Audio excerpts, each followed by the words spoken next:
This is like deja vu. I've literally just reviewed the Oppo Find X9 Pro and now this, the OnePlus 15, which has far few differences, but both still are great devices. The OnePlus 15 shows how far OnePlus has come and where they're headed. And for you, the consumers, this is a complete device that doesn't cost an arm and a leg, but it gives you so much in terms of the camera, the battery, the processing power, and so much more. In fact, the maximum size, so 16 gigabytes of RAM and 512 gigabytes of internal storage, will cost from around £949 because at launch day, there's an offer for £879. So if you're looking to get one of these, that would be a good time to pick one up. So some of the highlights, it features a triple chip setup. So we have that latest Snapdragon 8 Elite Gen 5 in there as well. You have a dedicated touch sampling chip in there, which is really good for gaming, for example. And you have an advanced Wi-Fi setup or Wi-Fi chip in there as well for the best connection possible wherever you are. And it doesn't stop there. It features the world's first 1.5K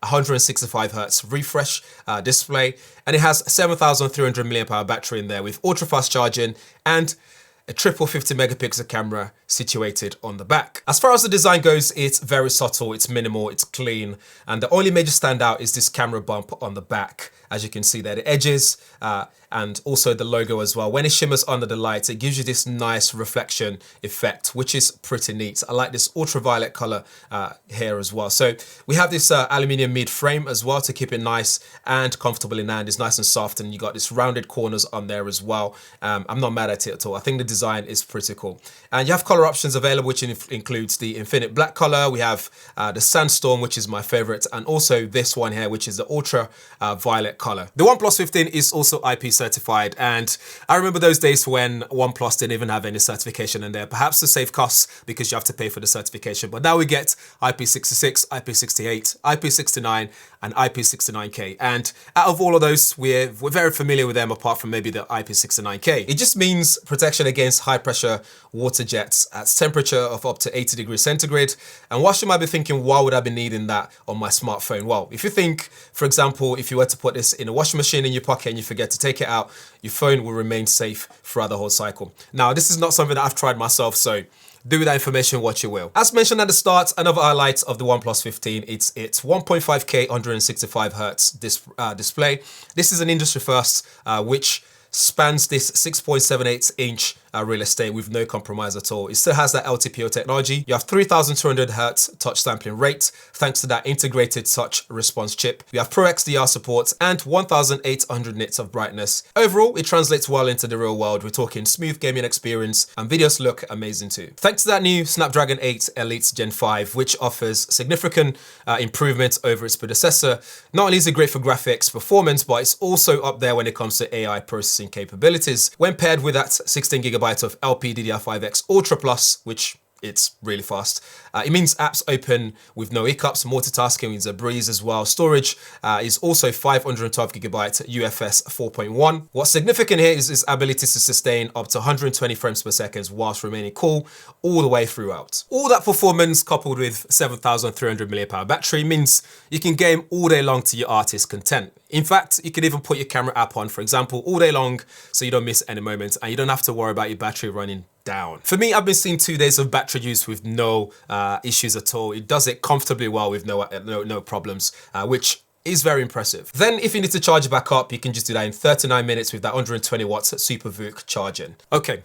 Let's talk about the camera because that's the most exciting part of this for me. The first thing you notice is the absence of the Hasselblad branding on here, which used to be a thing which I really enjoyed having on the OnePlus series, but now it's no longer there. And at first, it was a bit of a concern for me, but after using it, it's actually really good and I don't actually miss it. We have a triple camera setup here, so a 50 megapixel main camera with Sony IMX906 sensor. And while that's an older sensor, it's still well established, so it's been around for a while, but still no light 808 found on the likes of the Oppo Find X9 Pro. We then have a 50 megapixel ultra wide with 116 degrees field of view, and there's also a 50 megapixel telelens on there that uses Samsung JN5 sensor, W-style periscope, and this can deliver 3.5x optical zoom and 7x lossless zoom as well, so that's digital. The front camera is a 32 megapixel front-facing camera, which is really there. It's just situated right at the top there, very visible. But overall, really good camera setup in terms of what you get on paper. But what does that actually translate to in the real world? Generally, the photos came out really good with the base settings. So we're talking about sticking to that 3x optical zoom when zooming, for example. but anything beyond 3x is probably not something that I would use personally, but some of them are still usable. Low light shots are excellent as well, preserving the highlights, the colors and white balance most importantly, and the skin tone looks really good as well, especially on darker skin. Videos came out well as well with good level of focus shifting when moving around, and you can also shoot in log profile, which means flat, you can then color grade it afterwards. It just allows for more creativity. So the front-facing camera can shoot up to 4K at 60 frames per second. So this is a sample video at 4K. Also, you can hear the audio and see the isolation in the sound in terms of picking up my voice and also the background noise right now, which is kind of loud. So you guys can kind of see the sample of what you can get with the front-facing camera. Macro shots are super impressive too with macro mode, or if you like, you can use the telelens to get even closer and have that high resolution as well with it. So overall, camera performance is really good. I hope you guys agree with the samples on the screen. And there's not much bad things I want to say about this one because it just performs really well all around. So I hope you've enjoyed this straight to the point sort of review on this device. I think it's a fantastic phone. Overall, this is an excellent device that I would actually really recommend. I like the minimal design. It's not over the top. You can get cases for it that can jazz it up just a little bit, and it just feels really nice and comfortable in hand as well. It's great for phone calls. People can hear me clearly. I can hear them clearly. No issues there at all. The speakers are great as well. The stereo speakers are great, and also you get 7,300 milliamp hour battery, fast charge up to 120 watts, which is really fast, and you get that latest Snapdragon 8 Gen 5 or 8 Elite Gen 5, if I'm saying this right.